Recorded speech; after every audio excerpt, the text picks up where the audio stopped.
Olá, pessoal, tudo bem? Estamos aqui para mais um episódio do podcast Diabetes, Teoria e Prosa, nosso 4º episódio. E hoje o assunto vai ser sobre monitorização, glicemia capilar e uso de sensores de glicose. Estamos aqui com mais um convidado especial, né? Tony, paciente também do Dr. Rodrigo. Seja bem-vindo, Tony. Obrigado. E com o meu amigo de sempre, Dr. Rodrigo Siqueira, comandando aqui comigo esse podcast. E lembrando de seguir o canal, compartilhar com os amigos, curtir, né, o nosso vídeo, que temos aí várias visualizações e ninguém dá lá o coraçãozinho. Importante. Então, se inscreva no canal. E já começando, né, com esse assunto de monitorização, a gente tem uma coisa muito ligada ao diabetes, que é o nosso famoso unicórnio do diabetes. E eu queria que você, Dr. Rodrigo, contasse um pouquinho pra gente da história dele, já iniciando o episódio de hoje. Perfeito. Hoje, todo mundo fala, consegui um unicórnio, né? Capturei um unicórnio, né? Quando tem a glicemia 100, né? Então, o unicórnio ele se refere a algo raro, né? Não é só para glicose, né? A glicose ficou atrelada ao número 100, né? O preciso ali, né? Porque é difícil você conseguir esse número exato, né? 100. Então, algo raro é um unicórnio. Então,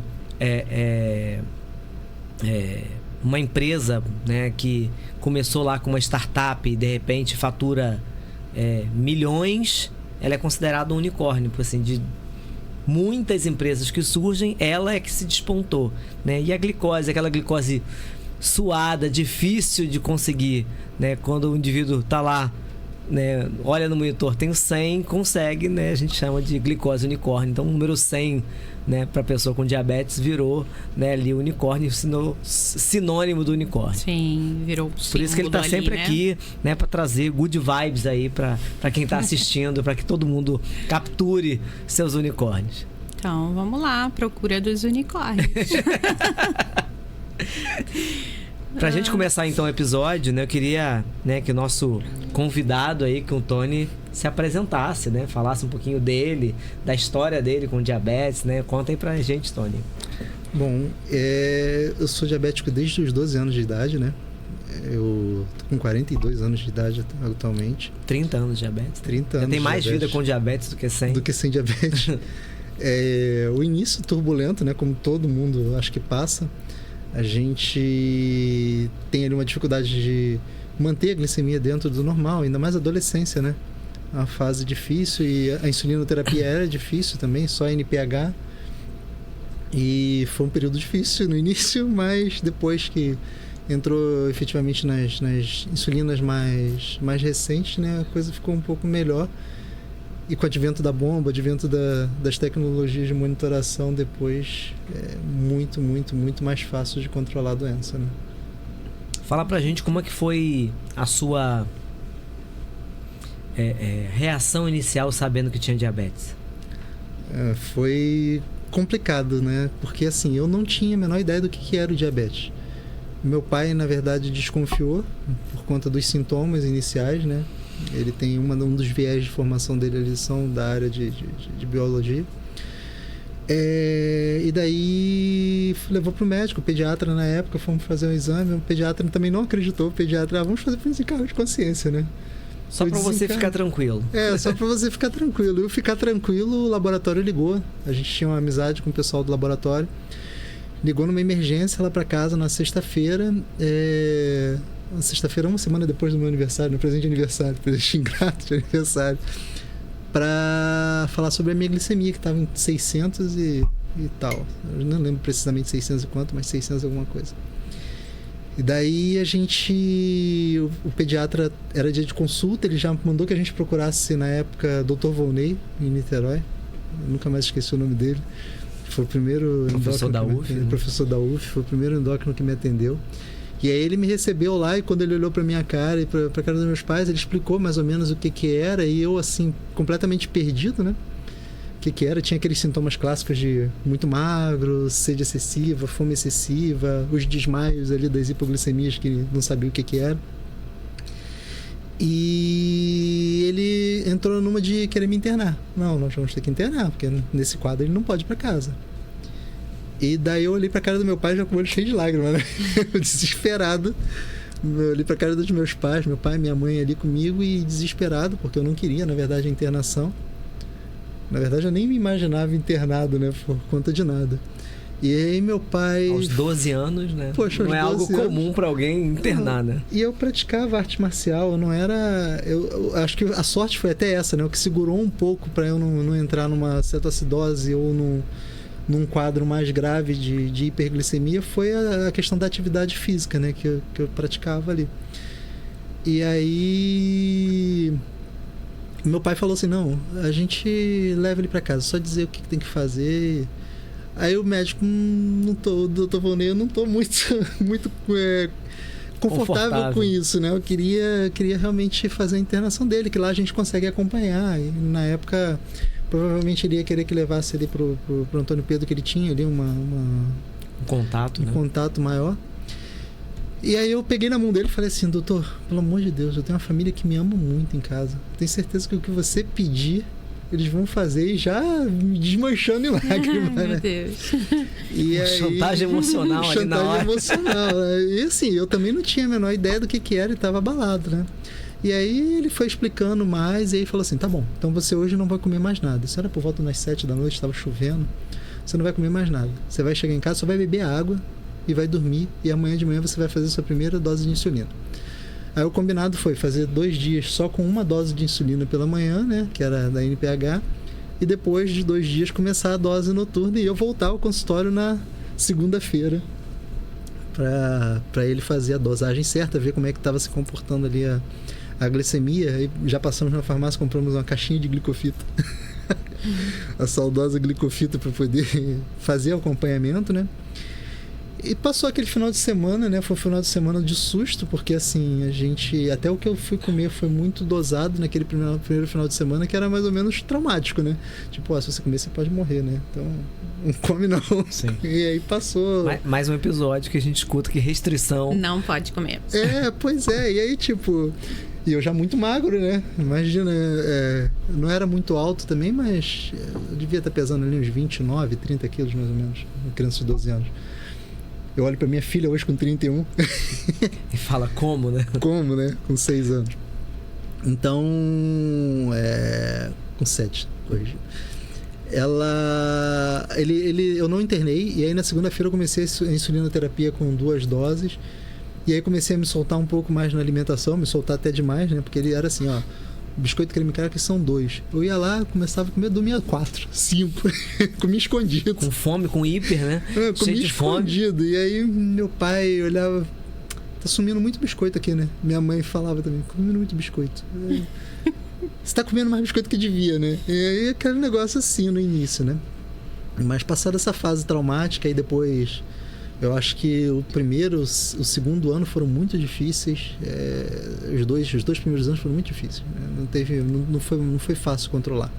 E aí, quando eu comecei a ter a maioria das glicemias já com a faixinha amarela, né, na glicofita, a coisa foi dando um pouco mais de liberdade. E aí eu comecei a procurar outros médicos também. Além do Dr. Volney, eu tive com o Dr. Esqueci o nome dele agora, eu não vou lembrar, que trabalhava com o Volney na época no Antônio Pedro. E comecei a tratar com a terceira endócrina. Gilberto? Não era Gilberto. Rubens? Não, era um moreno mais baixo, um pouco. Ponomar? As possibilidades da UF que eu conheço. Da época, né? Carlos, alguma coisa assim, enfim. Isso foi lá por 93, 92, 93. Mas você comentou aqui, né, e é importante no nosso episódio sobre monitorização, da tal da glicofita, né, que a gente não vê mais hoje. Eu peguei glicofita também quando eu comecei a trabalhar, estagiar em emergência, mas explica para as pessoas que nunca viram uma glicofita como é que funcionava a sua monitorização na época. Então, era as pessoas que reclamam hoje da monitorização atual, como é que funcionava a glicofita? Quando era glicofita era Diastix, era um outro reagente de Benedict. Sim. Era um negócio tipo um dropzinho, né? Um quadradinho, que você ia puxando a fita como se fosse uma trena, né? Você ia puxando a fita ali, a fita ia saindo, ia espaçando. E aí você tirava cerca de 2 centímetros de fita, mais ou menos. Urinava no potinho, botava a fita ali, uns 2, 3 segundos, e tirava e ficava guardando ali o tempo dela para... Quase um exame de gravidez. Quase um exame de gravidez. Vamos ver, né? Quantos meses? Então, assim... Quantos risquinhos aparecem? Quantos risquinhos aparecem. E aí, quando ficava amarelo, era alegria, né? Aí ele ficando desverdeado, você ficava... desverdeado. Tá aí, alto, né? Dali do verde pro verde escuro, né? Tinha ali as faixas, ele começava com verde bem clarinho, para dizer assim, ó... Deve estar ali em torno de uns 150, 160. Ficava um verde mais escuro um pouco, ó. Já tá chegando a 180, 200.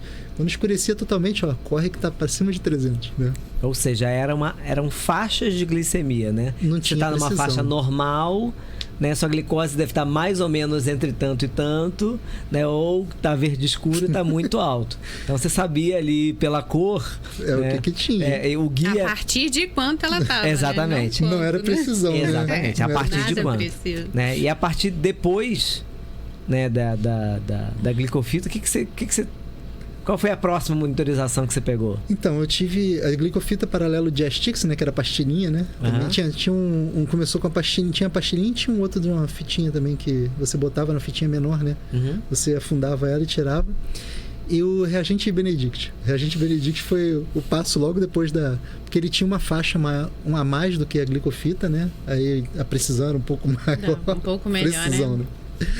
E você jogava num tubo de ensaio. O reagente era 3 ou 4 gotinhas, eu não lembro exatamente quantas de urina, com conta-gotas. E aí ficava ali no fogo, mexendo aquilo ali até... tinha fico na boca do fogão ali. Tinha um fogãozinho pequeno só pra isso, né? Pra ficar ali mexendo aquele tubo só de pra ensaio. urina. Só pra urina, é o fogão da urina. E ficava ali mexendo aquele tubo de ensaio até mudar de cor.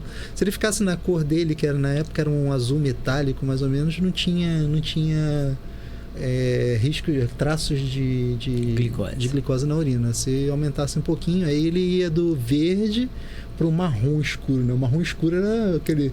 corre que tá feio. Ferrou. Né? Ferrou, é pra lembrar, ferrugem e ferrou, né? Então você já... E daí depois eu comprei meu aparelho. Meu pai conseguiu o meu primeiro aparelho de glicose.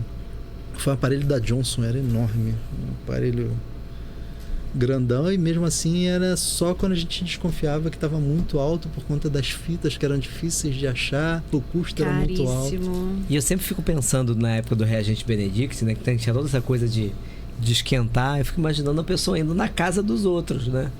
Pra fazer uma visita, né? Uma visita pra monitorizar, né? Pra olhar lá a glicose. Imagina, me presta fogão rapidinho, só pra dar uma olhadinha na glicemia.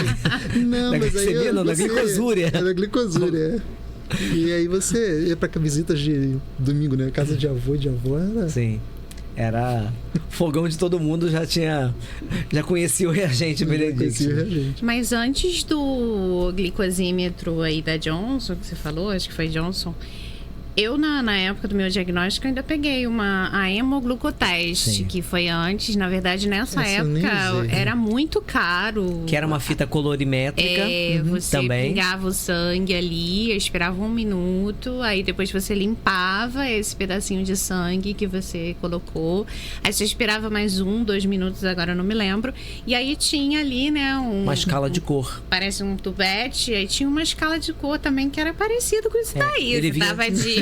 Sabe aquele tubo redondinho de vitamina C? Isso. Parecia aquilo ali, né? Que você tirava uma tira dali, pingava o sangue e aí aquilo mudava de cor. E você, no próprio tubo, tinha a escala de cor. Sim. E a faixa de glicose. Era tipo de Astix, era só que você comparava com sangue. E aí você comparava o hemoglucoteste. Até muitas vezes eu, né, já com estagiário no hospital, botava correção com insulina conforme a hemoglucoteste.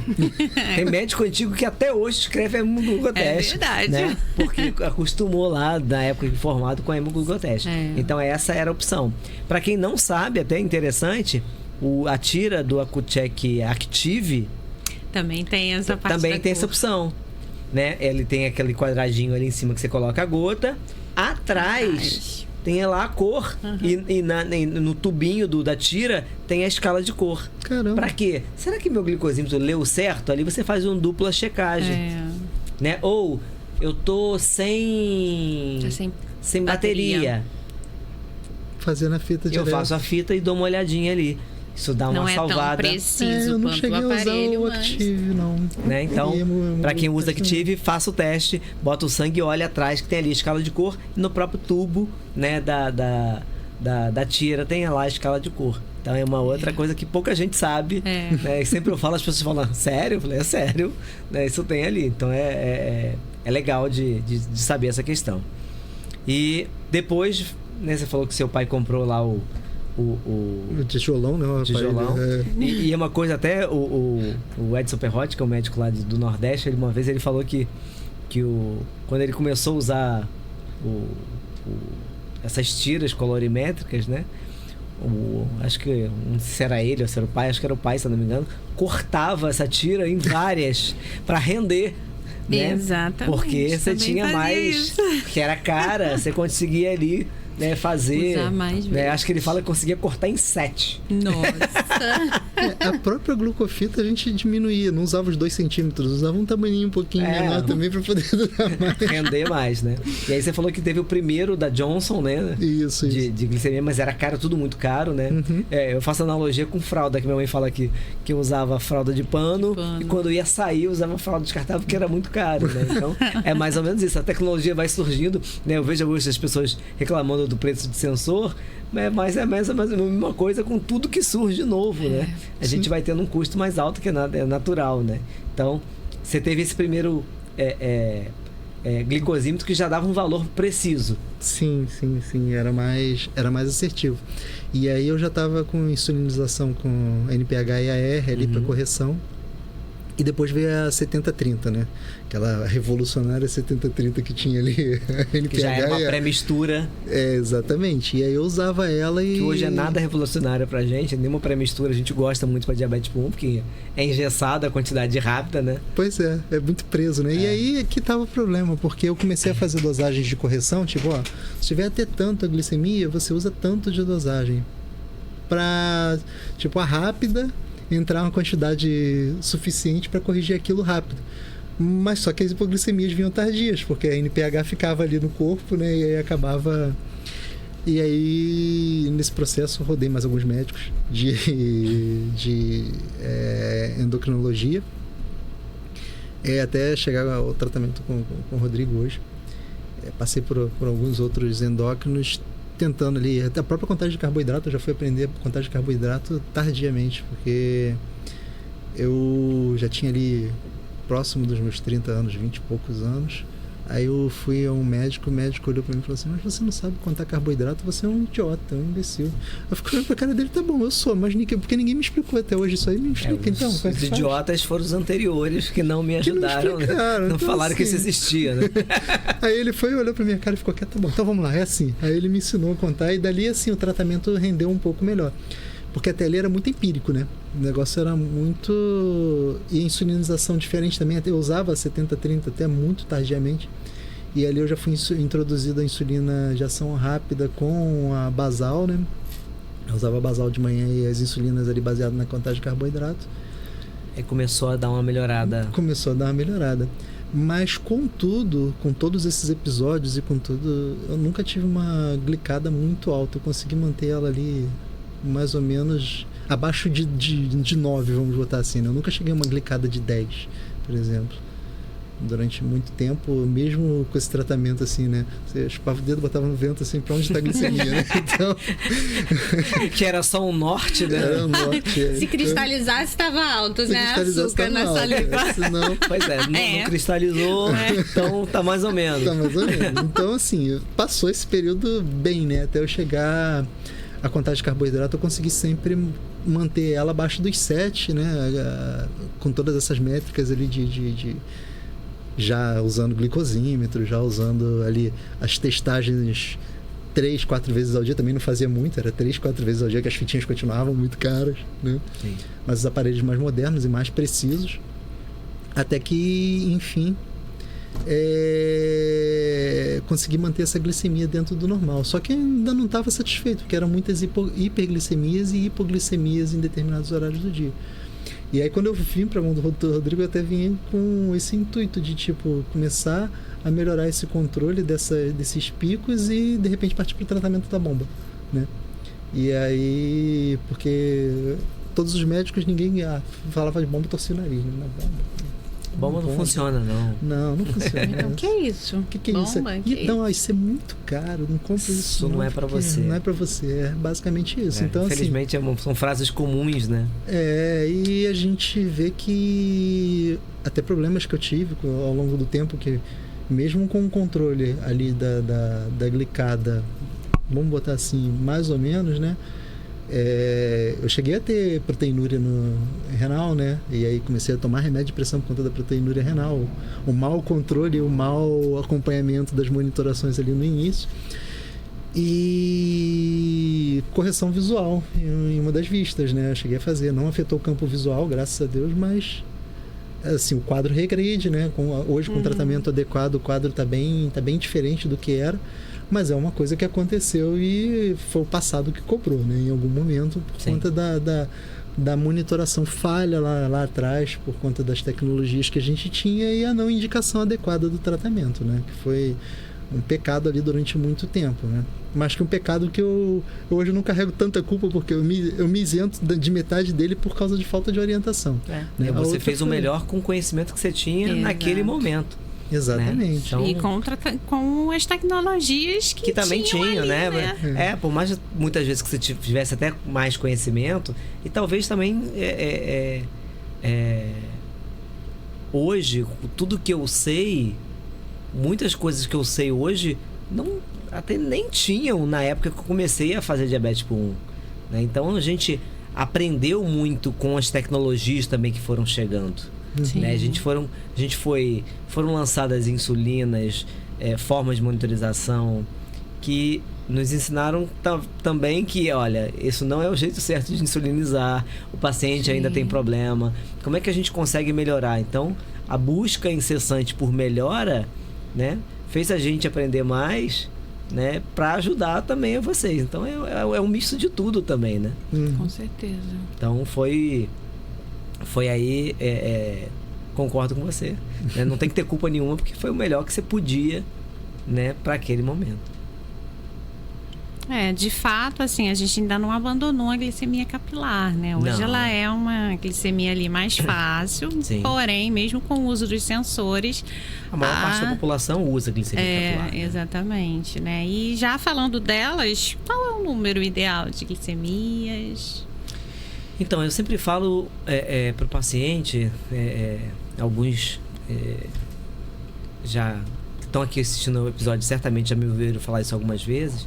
Eu gosto do número cabalístico 5, sabe? Então, 5 glicemias capilares ao dia, eu acho é um bom número, né? Então, isso vai permitir, né, que o indivíduo monitore, né, as principais refeições: café, almoço, lanche da tarde e jantar. E ele deixa uma quinta para um momento ou em que ele sabe que é um horário que ele tende a ter um controle pior, né? Ou para checar antes de dormir, para aquele indivíduo mais propenso à hipoglicemia noturna, né? Por exemplo, para aquele paciente que faz uma hiper pós-café, que tem uma dificuldade de manejo maior, beleza, faz uma glicemia extra entre o café e o almoço, para que, a gente falou no episódio anterior, né, do tempo da ação da insulina, passou 2 horas do café, a glicemia ainda está alta, significa que eu tenho que aplicar de novo. Então, eu sempre falo que checar a glicemia mais ação. Sim, não é? Então, viu que tá alta, tá vou esperar alta, beleza, até no almoço eu corrijo. Não, eu faço uma glicemia jogada no lixo, né, porque eu não fiz nada com ela, né? Então, a gente tem que enxergar o número da glicose como uma oportunidade que eu tenho de corrigir ela. Eu vejo muitos pacientes falando: eu não gosto de fazer glicemia capilar porque eu me sinto mal quando eu vejo um número ruim. Eu até entendo, porque assim, muitos médicos julgam bastante, né, quando vê um número inadequado. Falam: nossa, olha isso aqui, que absurdo, como é que não sei o que... Não. Sabe? né? Eu sempre falo, quantas vezes eu briguei porque o número estava ruim? Vamos tentar entender também, né? Como surgiu esse número, né? E o que a gente vai fazer com esse número quando ele aparecer. Sim. Porque hiperglicemias vão aparecer sempre, né? Renata, acho que nunca teve uma hiperglicemia, Imagina. né, Renata? Nunca, né? Ainda pouco, né? Então, ela vai acontecer. O que a gente faz com ela é mais importante, né? Então, a monitorização a gente tem que enxergar, né, como uma oportunidade, né? Agora, você falou quantas? Para a maioria das pessoas, 5, né? Gestante, aí quantas, né? Maior, né? Eu falo de 2 em 2 horas, né? Pra gente ter a oportunidade de olhar essa glicemia, corrigir, porque a gente sabe que hiperglicemia não é bom para o bebê, né? Então a gente vai ter ali mais fitas para corrigir, né? Tô falando, obviamente, de uma pessoa com diabetes tipo 1 que tem uma oscilação maior da glicemia, para ter essa oportunidade, né? Eu quero brigar, não tô nem gestante, mas eu quero brigar para ter uma glicemia melhor, uma glicada ali dentro do alvo. Eu posso aumentar o meu número de fitas para corrigir mais? Pode, deve, né? Quanto mais vezes você monitorizar, né? Eu quero monitorizar todos os meus pré e pós-refeição para saber se aquela insulina que eu apliquei antes, se ela fez o efeito completo e me deixou normal, ou se está alto e eu preciso fazer uma dosezinha extra. Beleza, você ganha a oportunidade para deixando ela ali no alvo, né? E, obviamente, a gente vê muitos indivíduos ali com a glicada 7.2, 7.3, 7.5, falando, doutor, não consigo, por raio nenhum, conseguir baixar essa glicada para menor que 7, dá uma raiva dessa glicada, né? Mas esse paciente, especialmente, vai se beneficiar se aumentar o número de monitorizações de tiro de glicemia, ou usar um sensor, e corrigir mais vezes, né? Porque ele vai dar a oportunidade de deixar a glicose mais tempo no alvo, corrigir com mais frequência. Perfeito. E aí a gente vem, né, há alguns anos aí introduzindo a tecnologia do sensor na monitorização, que ajudou muito principalmente aqueles pacientes que não gostam de medir pelo menos as 5 vezes, né? Mas a gente ainda tem aí a questão de alguns sensores precisarem de calibração, e aí os pacientes também não entendem às vezes por que, né, essa calibração. Mesmo com o uso do sensor, eu preciso medir ponta de dedo, né? Por quê? Vamos lá, então assim, lembrando que a ponta de dedo, ela mede a glicose no sangue.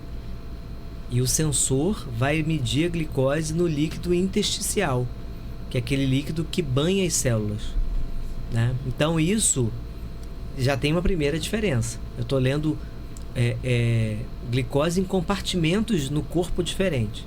Sim. Por exemplo, quando a gente come, a glicose vai ser absorvida e ela vai cair primeiro no sangue, e do sangue vai para o líquido intersticial. Então, ela vai, se eu fizer uma ponta de dedo, né, com 15 minutos pós-refeição, ela vai estar num valor mais alto do que o sensor está mostrando. O sensor ele é atrasado em relação à ponta de dedo, né?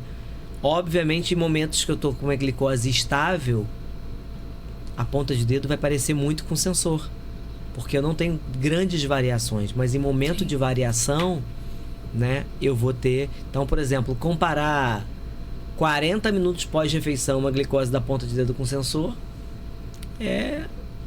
perder a tira. Perder a tira, porque assim, vão dar valores diferentes, né? Então, e até na questão da calibração nem é recomendado, né? Nem é recomendado. Então, vale a pena a gente falar, eu acho que vale a pena você até pontuar antes da gente continuar, né? Quais são os 2 tipos de sensores que a gente tem, né, no Brasil, né? Então, fala aí um pouquinho pra gente. Atualmente a gente tem o Libre, né? Que é um sensor sistema flash, que ele não precisa de calibrações, né? A calibração já vem de fábrica. Isso, ele já vem de fábrica. Depois de aplicado, ele tem um tempo ali de inicialização de 1 hora. E depois disso, ele já vai ali 24 horas, né? Fazendo as leituras no interstício, ou seja, no tecido subcutâneo, existe um local específico que o próprio fabricante orienta, né, que seja ali aplicado, que é sempre região na parte posterior do braço. E existe o sensor, que é o sensor CGM, que é acoplado com as bombas de insulina Medtronic. Hoje no mercado, na verdade, a gente tem só um, porque Paradigma e 640 já estão, né, ficando para trás. Sim. Então a gente tem aí a bomba automatizada, que é a 780G, com o uso do sensor. E aí a gente tem um sistema aí totalmente automatizado, tanto para mais insulina quanto para menos. Só que é um sensor ainda que precisa de calibração. E o que é calibração? Quando se fala calibração, tem que fazer 2, 3 calibrações. O que é calibração, né? Nada mais é do que a gente medir, né, ponta de dedo, para que a gente consiga ter um valor mais próximo da ponta de dedo com o sensor. Então a gente, como se a gente desse um comando para o sensor: eu estou aqui, me acompanhe. Então a gente ainda precisa, né? A bomba pede no mínimo 2 calibrações, só que a gente, na maioria das vezes, a gente consegue convencer o paciente de usar 3 calibrações, porque a gente consegue manter ele um pouco mais próximo, né, dos valores da ponta de dedo. E aí, a calibração geralmente, é uma forma de reafirmar para o sensor, isso, né, que, por exemplo, você está lendo 160 e eu tô com 130 e fala: olha, não é essa a leitura, acerta seu sinal aí para falar que isso é 130. Sim, exatamente. Então ele permite, né, que fique mais acurado. Isso, né? que então, a gente se mantenha mais próximo de um valor real, né? Sim, então o sensor hoje, para a gente uso sem bomba de insulina, né? A gente tem até com algumas outras bombas de insulina, isso. É o Libre. E para usar somente com as bombas, pelo menos por enquanto, né? A gente para o futuro aguarda a caneta inteligente da Medtronic, que vai usar sensor também, mas os sensores da Medtronic ficam restritos para uso na bomba de insulina das marcas da Medtronic, né? A Vel, que ainda tem poucos pacientes usando, 640, e mais recentemente a 780. Exatamente. A gente vai ter também, né, no futuro próximo, o Guardian 4, que é o sensor da Medtronic, que vai... Não vai precisar de calibrações, então, olha... Né? Para quem detesta calibrar, né? Então esse é um sensor que não precisa calibrar, mas pode calibrar se o paciente percebe a diferença. Sim, sim. Né? Tem assim, o que a gente chama às vezes de paciente controlador, né? Que ele nunca vai conseguir deixar de fazer a ponta de dedo. Sim. Às vezes eu sou uma delas. Assim, eu poderia medir menos com a 780, mas mesmo assim, tem dias que eu meço 4, 5 vezes, tem dias que eu meço 2. Então, assim, vai depender muito. Não impede o paciente de continuar medindo, mas não é obrigatório. Já que a gente está falando de calibrar, eu posso calibrar a qualquer momento, qualquer hora é hora, ou tem um horário certo? Não, existem, né, momentos e como que eu vou fazer, né, essa calibração. A gente não pode calibrar se tiver setas de tendência, né? Não é que não possa. O ideal é não calibrar quando a gente tem setas de tendência, que são aquelas setinhas para cima ou para baixo, indicando... Justamente por isso, né? Se a glicose está em movimento, existe uma diferença do sangue para o intestício. Sim. Então, não é um momento bom da gente comparar. Sim, então, exatamente. É um momento de estabilidade, sem seta, como você disse. É um momento ali que eu vou ter mais precisão. Então, esse é o momento, a chance de dar parecido é igual. Então, eu reafirmo para o sensor que... porque ele não vai variar rápido, né? Ele vai conseguir acompanhar ali aquele tempo. É a mesma história de comparar o Libre, né, com a ponta de dedo 1 hora após refeição. A chance de dar muita diferença é maior. Ainda tá ali naquele tempo de variação de 2 horas, né? Então, momentos ideais para calibração: antes de comer, antes de aplicar um bolus, antes de realizar uma atividade física. Então, sempre antes de momentos que vão fazer a nossa glicose variar rapidamente. Aí o paciente fala: mas eu tô com 210, sem seta, posso? A gente está com 210, mas está estável, não tá? Não é um valor ideal, mas poderia. Mas aí a pessoa tem assim: mas eu tô em hiper. Mas está estável. Está estável.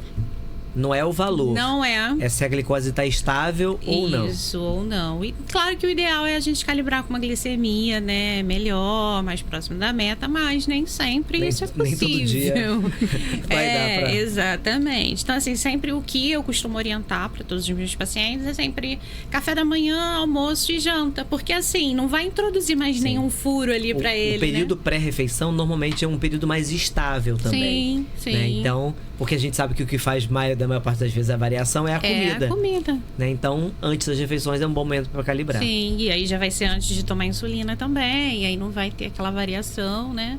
Então tem assim, essas questões.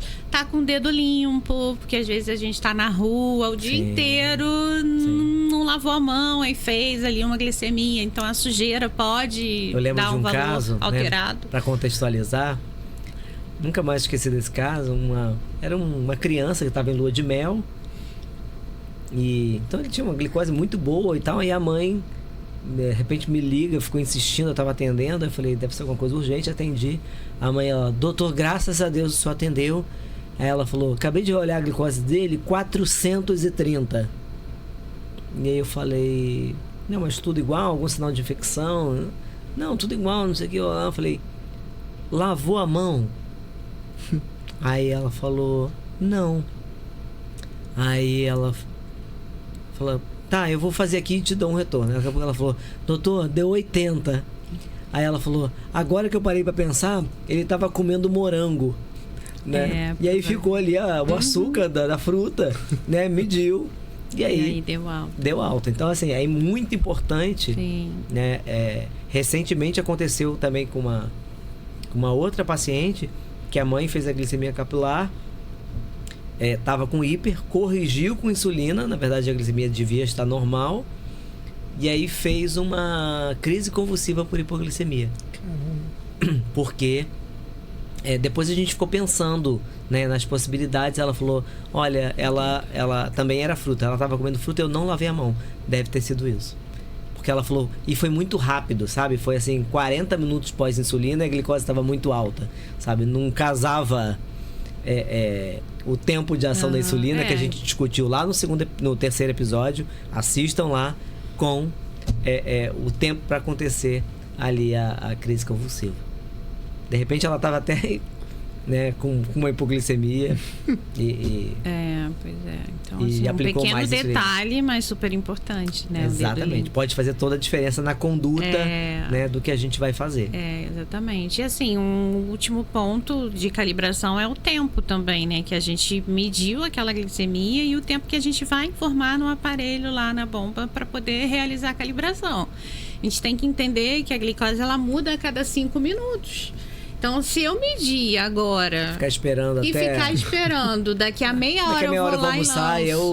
Aí eu aproveito e lanço. Exatamente. Então, a gente tem ali o tempo recomendado de até 12 minutos. Se passar desse tempo, vai precisar medir de novo para fazer a calibração com aquele valor real, né? E outra coisa que eu vejo muito, eu preciso esperar a bomba pedir calibração para calibrar? Na verdade, é até bom não esperar, porque quando ela pede, ela já chegou no limite de 12 horas sem uma informação. E aí pode estar tendo um momento ruim para você calibrar. Né? E aí vai calibrar no meio da madrugada, por exemplo, às vezes. Eu já tive um adolescente que ele falava isso, ele, doutor, é muito chato, a bomba fica me pedindo para calibrar na madrugada. Eu falei, por que você não calibra antes de dormir? De dormir? Ele falou, não, eu sempre espero ela calibrar. Eu falei, não, você não foi orientado assim. Não, o ideal é sempre a gente criar uma rotina, né, para que essas calibrações aconteçam ali durante o dia. Claro que, por exemplo, no primeiro dia de troca de sensor, nem sempre isso é possível, porque é ela que pede as primeiras calibrações, mas nos dias posteriores a gente consegue programar essa rotina, né, das calibrações, até para não ser uma coisa chata para o próprio paciente. Porque às vezes a gente migra para um paciente que não usa sensor e que vai usar, que ele já fala assim, não, mas não quero ficar medindo toda hora. Eu pensei que o sensor era para nunca mais medir ponta de dedo. E ainda não é assim, né? Ainda não, mas num futuro breve. Pensa lá no Tony, que fazia lá suas primeiras avaliações de glicose na urina. Então, isso aí. Pensa enquanto a gente já evoluiu, não reclame. E hipoglicemia também não é muito bom calibrar. Na verdade, não é recomendado por conta da subida rápida que a gente vai ter para Depois, correção, né? da hipo, né?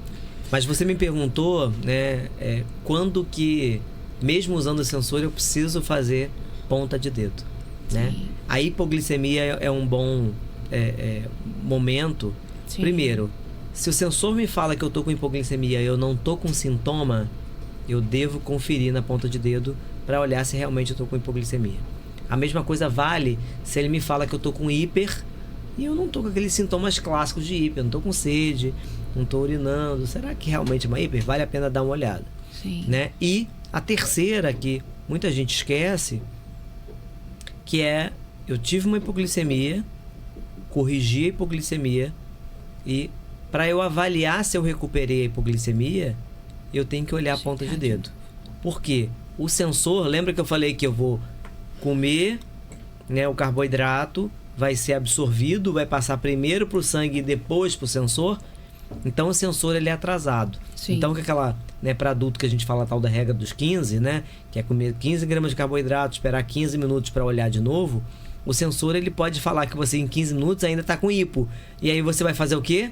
Vai Corrigir comer de novo. Geralmente ele sempre diz que você tá na hipo ainda. Exatamente. Ele Aí não você vai fazer o quê? acompanhar. Você vai achar que está com hipoglicemia e vai querer corrigir novamente e depois vai fazer uma baita hiper depois. Sim. Né? Aconteceu com o Tony agora, um pouquinho antes do episódio. Já estava com hipoglicemia, né? Corrigiu, ele falou, olhou, ele falou, tá ali ainda com 73. Eu falei, vamos aguardar porque vai subir.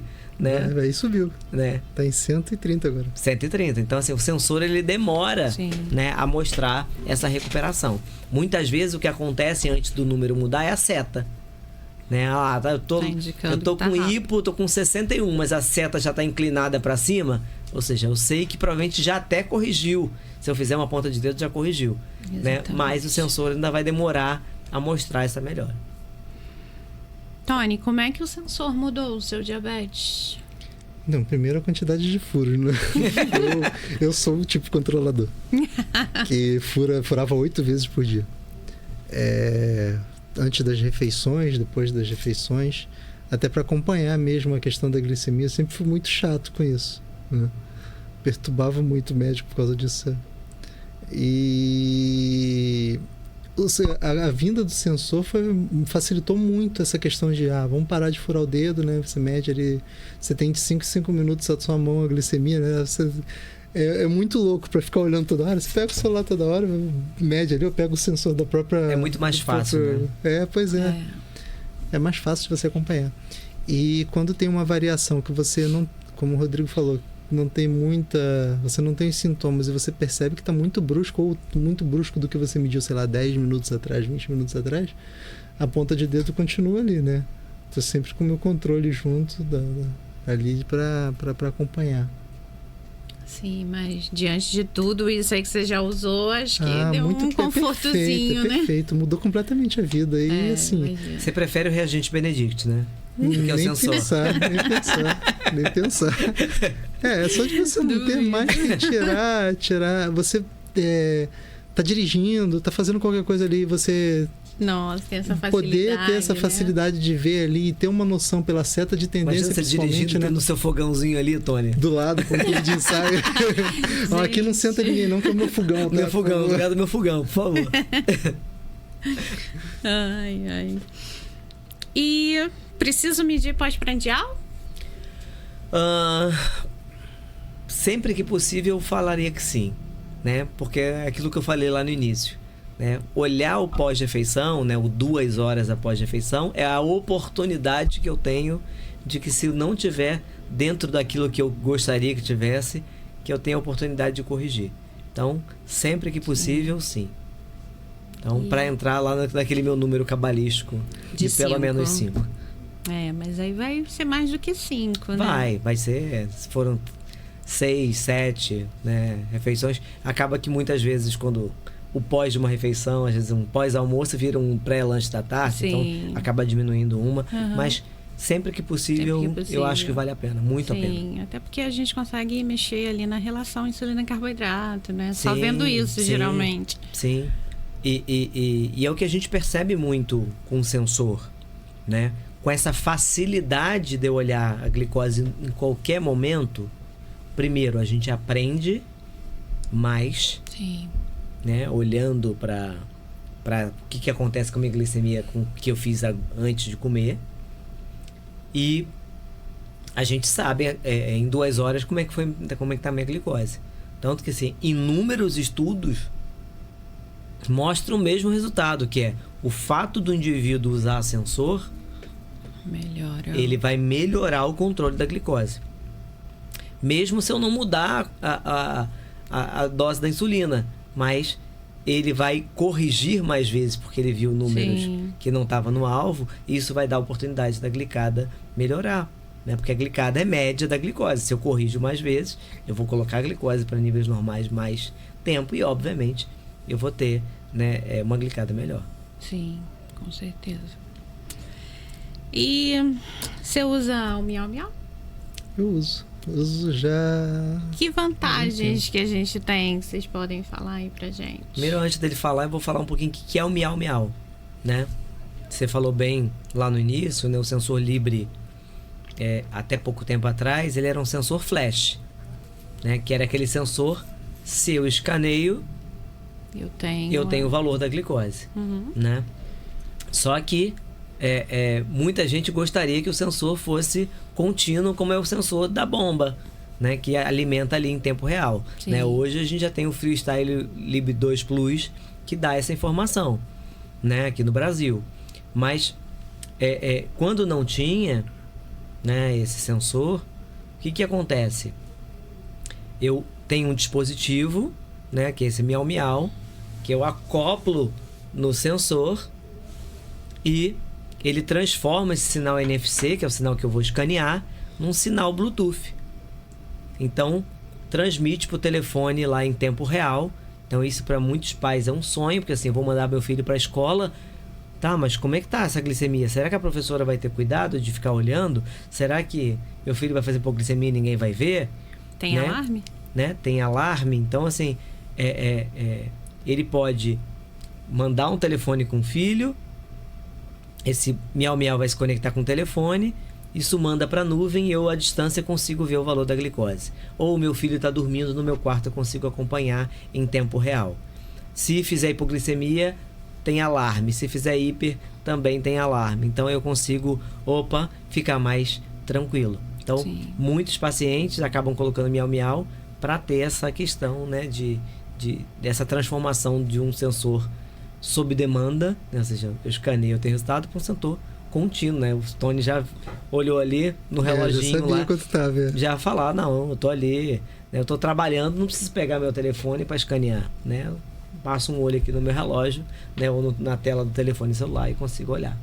Isso facilitou muito, né? E a questão até do tratamento médico mesmo, porque às vezes a gente não mede ali num prazo de tempo suficiente para poder pegar um volume grande de glicemia, né, no Libre. Então, com ele fazendo a transferência contínua para o celular, o médico tem ali uma proximidade maior das estatísticas para ajudar a gente, né? Sim, ainda tem essa possibilidade, né? Com De Libre, com o uso do sensor a gente fazer baixa de dados e melhorar ali a terapia. Com sensores contínuos, a nuvem fica alimentada continuamente, né? Para a pessoa que lê o Libre 1, né?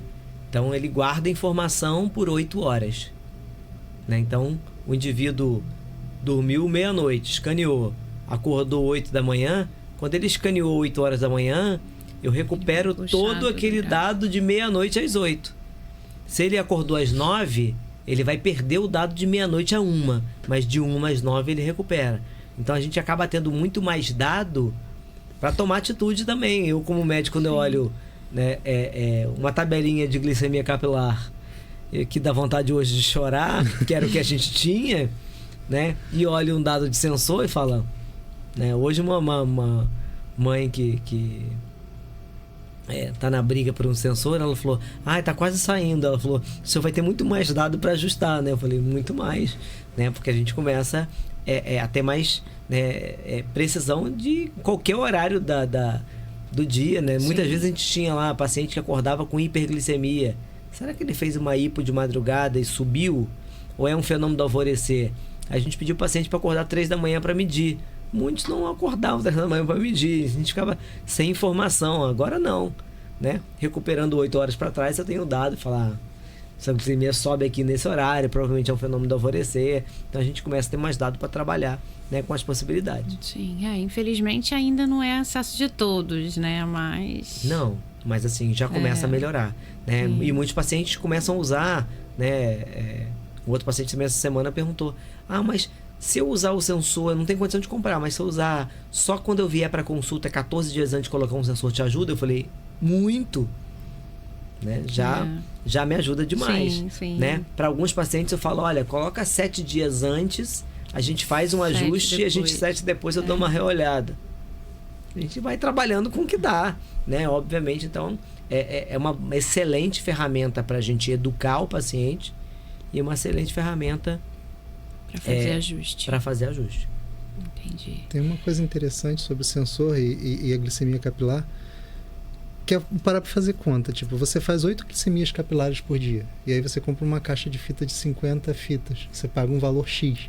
E aí você compra um sensor que é o equivalente a muito mais glicemias, o valor acaba sendo compensando e você faz menos glicemias capilares. No final das contas sai quase a mesma coisa, né? e com mais conforto, né?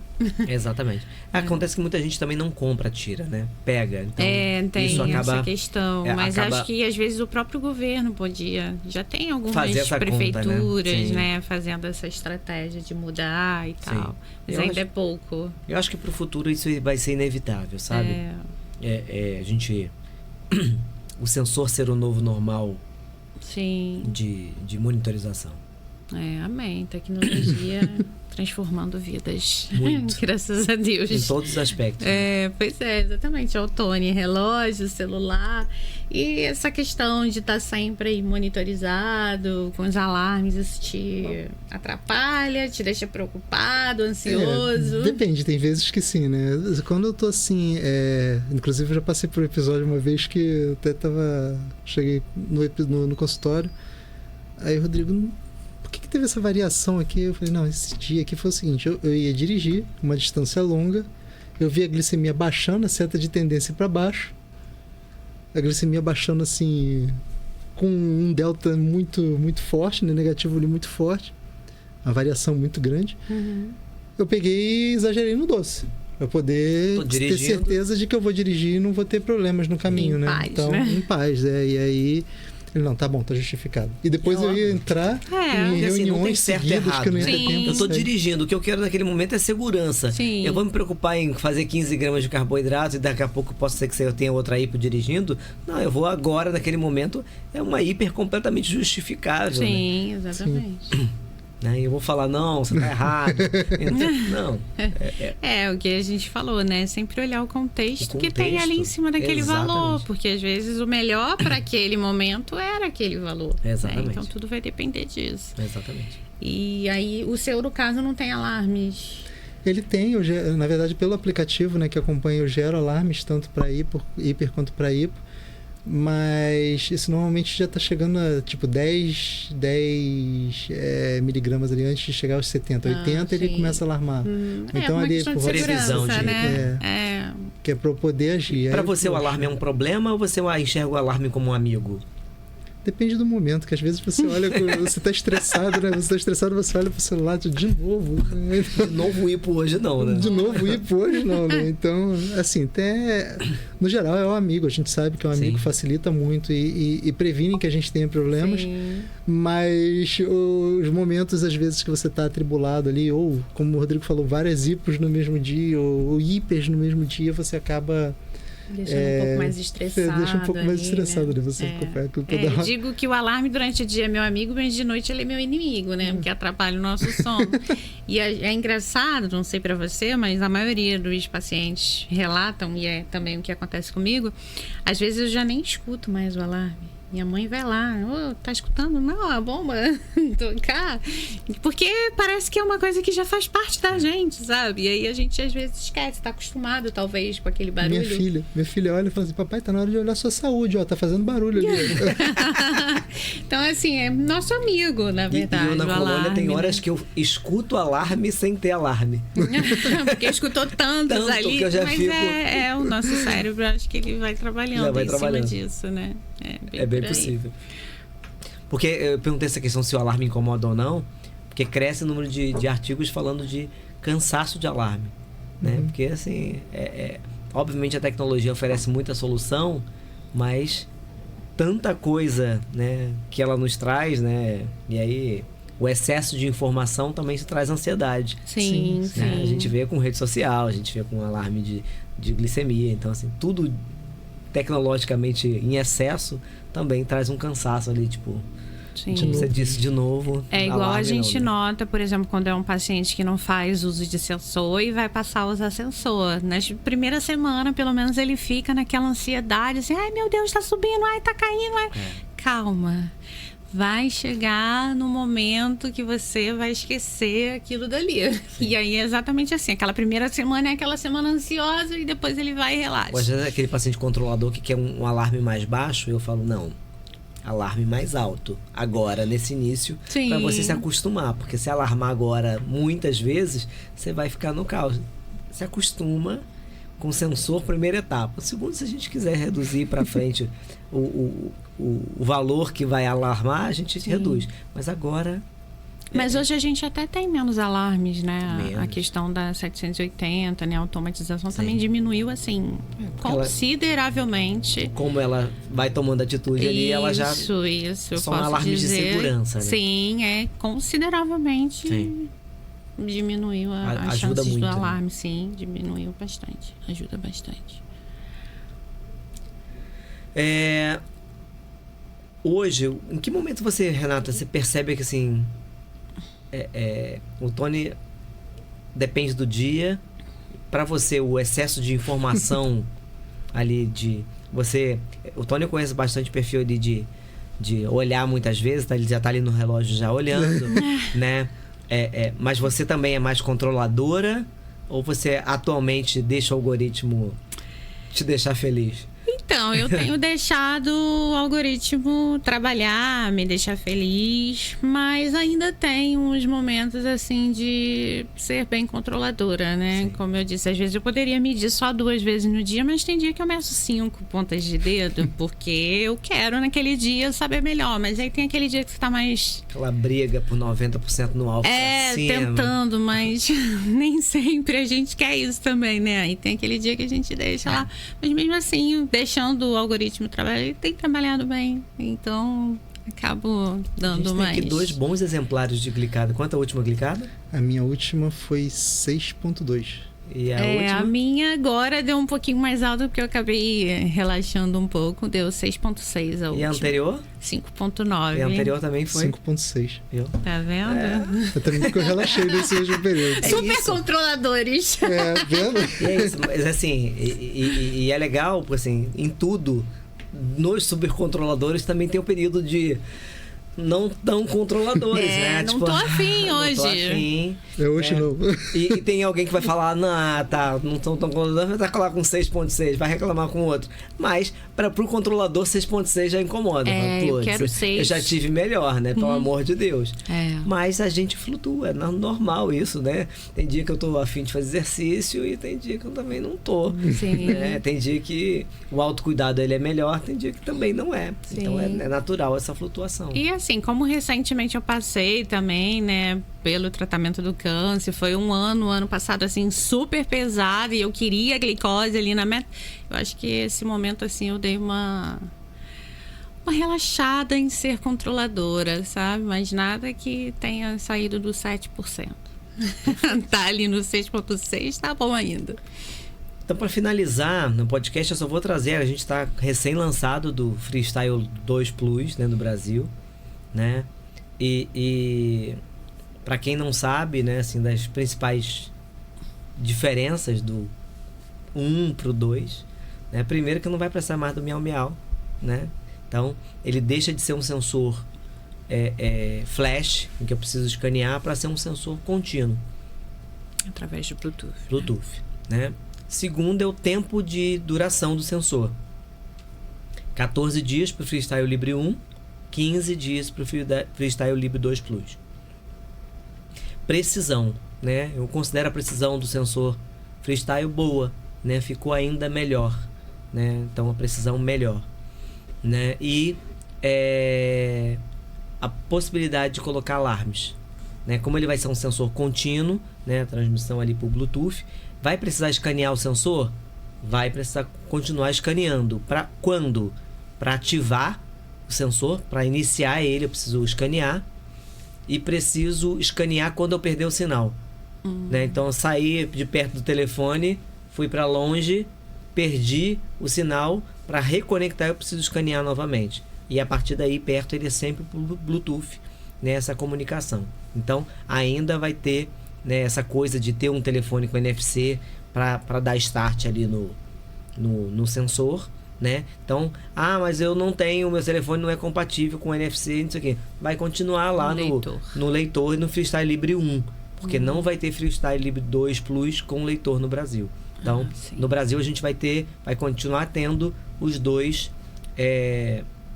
tipos de sensores, justamente para ter essa abrangência de público diferente, né, com demanda diferente. Outros têm um celular compatível, outros não tem, para poder abastecer todo mundo que precisa do sensor. Então, essas são as novidades. Então, para finalizar, né, de verdade agora, queria, Tony, aí que você falasse, né, falasse um pouco de como você sente essa transformação na monitorização, qual foi o impacto disso na sua vida, e segundo, o que você espera. Sei que você é um cara que lida com tecnologia, trabalha com tecnologia. O que você espera que a monitorização do futuro traga para você? Hoje a gente tem... vamos falar primeiro do passado, né? Do passado para hoje, assim, a qualidade de vida melhorou muito, né? Você sai de um ambiente completamente descompensado, que você não tinha uma precisão de tratamento, não tinha como ter uma precisão de tratamento, para um ambiente que você hoje consegue acompanhar e consegue se cobrar mais também do cuidado, né? Então, assim, a qualidade de vida mudou muito, e hoje, assim, eu já me permito dormir uma noite tranquila, eu já me permito sair, me divertir e poder conversar, esquecer um pouco que eu sou diabético, porque eu não tenho a obrigação de ficar ali medindo toda hora ou acompanhando toda hora, porque eu tenho um sensor que está fazendo isso para mim, e como o Rodrigo falou, olha no relógio aqui, eu vejo como é que tá e tá bom. Sim. É um meio controle, né? É um meio controle. Mas é um controle tipo assim, não tem que furar dedo, parar ali o papo, né? Parar o papo, pegar o estojinho, monitorizar isso aqui, então, né? Assim, ou perder o papo, né? Porque é um momento só seu ali, né? Ali não, só passa um olho e tá tudo certo. E a monitoração mais contínua, né? Você consegue ter uma qualidade melhor de tratamento, porque você sabe exatamente qual curso a glicose está tomando durante todo o período do dia, em relação à sua alimentação, em relação a uma atividade física que você está fazendo. Então você sabe, você começa a se acostumar. Meu organismo nessa situação, ele reage assim. Então deixa eu comer alguma coisa aqui para poder manter. Ou então, não, ele vai aumentar tal horário, deixa eu insulinar melhor, né? Insulinizar melhor. Então, assim, a qualidade de vida realmente mudou completamente. Agora, para efeito de futuro, até com esses sistemas agora sistemas de infusão contínua que já existem, acompanhando o sensor, eu acredito que daqui a muito pouco tempo a gente realmente tenha glicoses perfeitas e pâncreas artificiais trabalhando perfeitamente, sem os desequilíbrios ali que porventura acontecem. Sem contar carboidrato. Eu acho que assim, aí vai muito da insulina também, né? Mas eu acho que a própria insulina já está evoluindo para uma tecnologia também que vai permitir isso daqui a pouco tempo, né? Nós vamos ser, de fato, ex-diabéticos, né? Se não a cura da doença mesmo por questão do anticorpo. A cura física, mas pelo menos uma cura tecnológica. Exatamente. A gente está bem próximo disso. Até que as tecnologias hoje que existem já permitem que a gente tenha bem próximo disso, né? Quando você sonhou ter uma glicada na casa de 5 ponto alguma coisa, com pouca hipoglicemia? Olha, Eu não Você achava que isso era possível? Não consegui imaginar. Não consegui imaginar.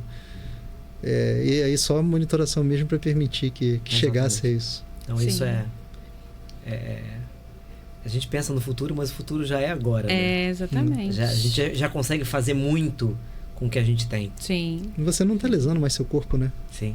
Isso é muito legal. Quando a gente pensa, por exemplo, você falou lá que tem, né, já perda de proteína na urina, né? Se pensar que, caramba, eu consigo estacionar isso e deixar como tá, sem me preocupar que isso vai evoluir. Então isso dá um conforto grande, sim, né? Sim.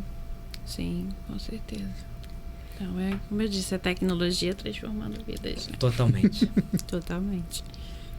Então, pessoal, para mim foi ótimo esse podcast, né? Escutar a história do Tony aqui, né? Do passado, né? Comenta aqui embaixo se vocês sabiam como era essa monitorização no passado, né? Por isso que eu fiz questão de trazer ele, sabia dessas histórias, né? De muito tempo de diabetes, sabia que muita gente não ia saber. Comenta aqui embaixo se você sabia de toda essa evolução que já teve no passado, de formas de olhar, né, de monitorizar a glicose. Me conta também como aconteceu, né, como acontece a sua monitorização hoje em dia. Se você usa ponta de dedo, se usa sensor, quantas vezes você monitora, quantas vezes você corrige com insulina, para a gente entender como é que é esse cenário aí, tá? Não esquece, né, como a Renata falou lá no início, de compartilhar, né, esse podcast com mais gente, lembrando que educação em diabetes salva a vida, então isso é importante de compartilhar aí nos grupos que você faz parte, com outras pessoas que têm diabetes. Curtir, né, por favor, dá um joinha aí, porque a gente vê lá 1000 visualizações, 20 curtidas. Pra gente, a gente vai lá, ninguém gosta da gente, muito triste, né? Então, por favor, curtam o nosso episódio e se inscrevam no canal. Para poder, né, esse conteúdo chegar para você. E toda vez que você dá um joinha, o YouTube entende que esse conteúdo ele é importante e ele dispara para mais pessoas que têm diabetes, que têm interesse, né, por diabetes. Então, faz toda essa sequência aí que nos ajuda e ajuda também a mais pessoas. Então, gente, um abraço, até o próximo episódio. Lembrando que toda primeira terça-feira do mês a gente tem um novo episódio aí para vocês e os cortes, né, desses episódios ao decorrer das semanas, tá bom? Um abraço, né? Obrigado, Tony, por estar aqui. Obrigada, Tony. Renata, minha companheira aí de podcast, de jornadas, né? Obrigado. Obrigada, um prazer. Você também. Tchau, tchau. Tchau, pessoal. Tchau. Até o próximo.